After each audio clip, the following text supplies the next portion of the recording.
ఒకే ఒక ఆరాటం మరెందుకు మోమాటం విను విను నా మోజు అదే పని రోజు చిట్టి గాజులు చేతికెయ్యవా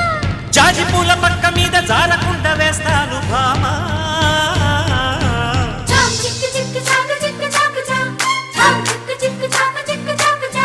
బుగ్గమూతి బుజ్జి మొక్క రంగు చేసుకుందిరా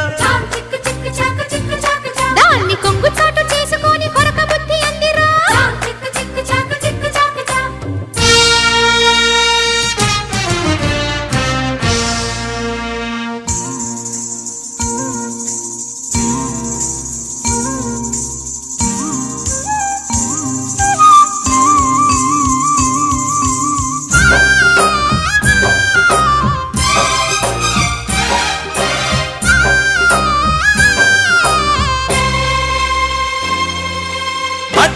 ఇద్దరి సిగ్గుల మధ్యన సొగసులు చూద్దామా వరసలు వేద్దామా